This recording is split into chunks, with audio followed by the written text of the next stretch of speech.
Bonjour Corinne. Bonjour Valérie, je suis ravie qu'on puisse prendre ce temps ensemble.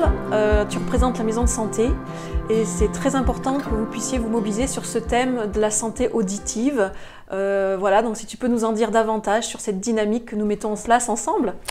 Mais bien sûr Corinne, tout à fait. Donc je suis coordinatrice dans les maisons de santé de Vieux-Marché et de Cavan, dans le Trégor, dans les Côtes-d'Armor. Voilà, et donc nous avons décidé cette année de mener un projet de prévention sur la santé auditive. Donc aujourd'hui, il y a un maillage de professionnels qui se met en place sur le territoire pour pouvoir accompagner tous ces patients. Et tu en fais partie. Et du coup, Corinne, on pourrait se demander pourquoi une sophrologue dans l'audition ? Oui. Explique-nous. Oui, c'est un sujet qui me tient à cœur. La sophrologie, c'est vrai, on attend plus sur les problématiques de sommeil ou d'anxiété, bien sûr. Mais là, il faut savoir qu'il y a un ensemble de sophrologues spécialisés dans le domaine de l'accompagnement de la problématique de l'acouphène et de l'hyperacousie. Donc j'en fais partie et nous mettons en place des protocoles spécifiques où on accompagne individuellement les personnes qui souffrent de ces problématiques auditives. C'est très important. C'est fondamental. Voilà, en interrogeant les gens à la volée un peu dans la rue, on s'aperçoit que ressort le principal problématique. Les personnes qui souffrent n'ont pas conscience. Je ne sais pas, est-ce que ça c'est une préoccupation que vous avez, vos oreilles? Comment vous diriez? On sait qu'on a besoin, mais on n'y va pas.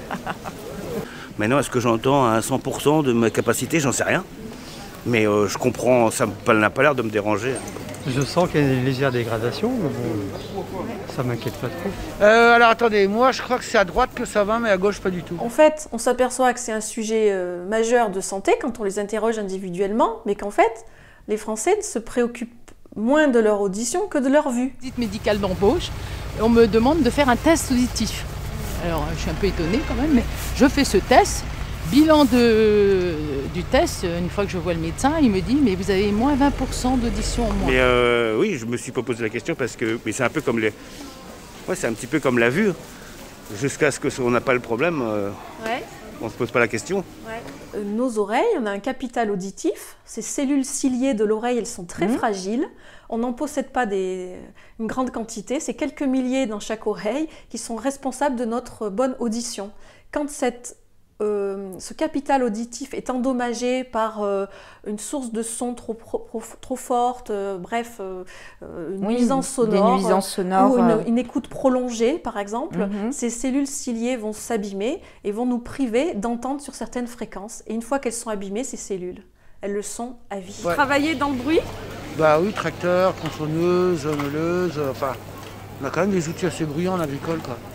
Quand j'ai vu que j'entendais pas en réunion, je dis mais oh là là, mais non, je suis pas bien, j'entends pas, je suis obligée de par déduction, finir les phrases de ce que certaines disaient, puisque j'étais à prendre en note des comités de direction, donc c'était quand même très compliqué. Et le médecin du travail m'avait dit mais je suis pas surprise que vous soyez très fatiguée parce que vous demandez un travail à votre cerveau qu'avec l'appareil vous n'auriez plus à faire. Plus on s'appareille tard et plus on a du mal à récupérer ou à raccourcir le problème de la perte d'audition.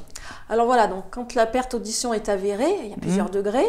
Après, il y a plusieurs manières d'y remédier, mais c'est vrai que une des manières, c'est d'avoir un appareil adapté à sa perte auditive. Donc maintenant, on peut lever les freins facilement. C'est ça. Comment lever ses freins? Enfin, facilement, c'est pas si facile. Il y a beaucoup d'a priori, Corinne. Il y a beaucoup d'a priori. Beaucoup d'a priori. Souvent, on parle appareil auditif, tout de suite, c'est vieillesse. C'est ça. Maintenant, la technologie fait qu'on a des appareils qui sont pratiquement à peine visibles, qui sont adaptés à toutes les problématiques d'audition. C'est tellement important de bien entendre et de ne pas laisser notre cerveau compenser ce manque d'audition parce que ça crée de la fatigue, ça crée des problèmes d'apprentissage chez les plus jeunes, ça crée des problèmes d'attention.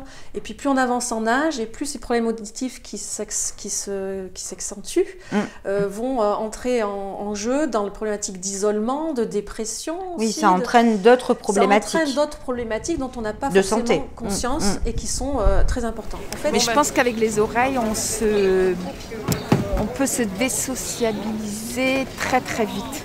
Avant, j'allais voir un comique. Qu'est-ce qu'il a dit là? Mon mari, je lui dis, mais qu'est-ce qu'il a dit? Parce que tout le monde rit, moi je ris pas. Je ne riais pas parce que j'entendais pas. Ça aussi, on peut le dire.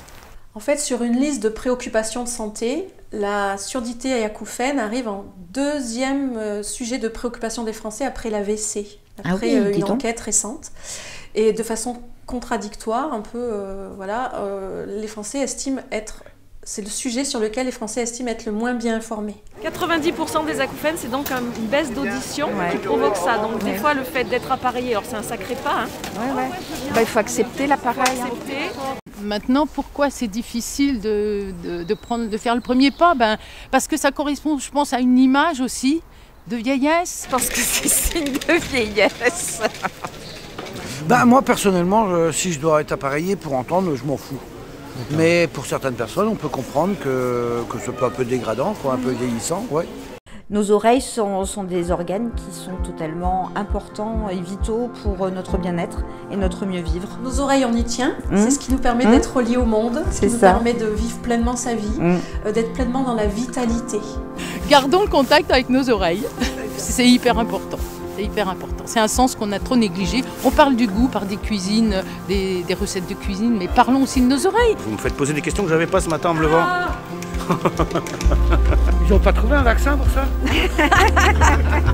Je trouve que de trouver un vaccin pour ça, c'est pas mal. Ça se trouve, je pourrais entendre des trucs super que j'entends pas.